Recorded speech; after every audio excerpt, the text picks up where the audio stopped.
তো হ্যালো বন্ধুরা, তোমরা সব কেমন আছো?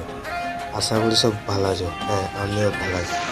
তাই প্রত্যেকদিনের মতন আবার ব্লগ নিয়ে চলে এলাম আমি, তোমাদের বিপুল ব্লগ স্যার। আজকে চললাম আমি আমার মামার বাড়িতে ধরম পুজো দেখতে। আমি, দাদা আর একটা দাদা আছে। চললাম তিনজনা বাইক নিয়ে। যেতে যেতে আমাদের জুয়েল ভাইয়ের দোকান টপকালাম। আর আমার হচ্ছে সামনে স্কুল, সেটা তোমাদের রেখে দিয়েছি। এটা আমাদের বেরিগ্রাম স্কুলের বাস স্ট্যান্ড। এটা চলো ওইবারে যে বিকাশকে কথা হচ্ছে। আবার আস্তে আস্তে আমাদের গাড়ি আবার খিদে লেগে যায়। তার জন্য চলে আসে আমাদের পেট্রোল পাম্প। তাই ওকে এখানে খাবার দাবার খাওয়াই দিই। A few moments খাবার খেতে later. নিয়ে গেল। খাবার খাওয়া হতে হতে খানিক আমি ক্যামেরার সামনে পোস্টটা মেরে নিলাম। আর চ্যানেলটা নতুন হলে সাবস্ক্রাইব করে দিও, আর ইনস্টা থেকে দেখলে ফলো করে দিও।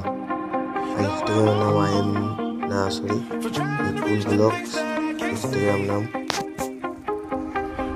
তাই আমরা তেল ভরে বেরিয়ে পড়লাম। আর রাস্তা যা খারাপ ছিল গাইস কি বলবো। তাই আস্তে আস্তে আমরা বিনুরিয়া কাছে চলে এলাম। তাই আমাকে এবার গাড়িটা দিয়ে দিল যে তুই চালা। তাই আমি এবার চালাইছিলাম। তাই আমি এখানে পোজ মেরে নিলাম। পোজ মেরে যেতে যেতে আস্তে আস্তে আমাদের মামার বাড়ির কাছে পৌঁছে যাই। চলো তারপর ধর্মরাজ মন্দিরে দেখা হচ্ছে।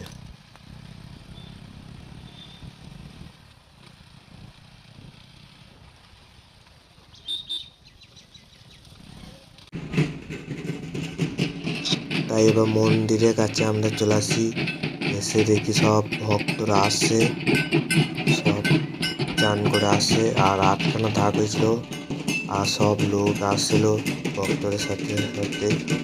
তাই আরও কি কি হচ্ছে সব দেখতে থাকো তোমরা। আর লাইক কমেন্ট সাবস্ক্রাইব এবং ফলো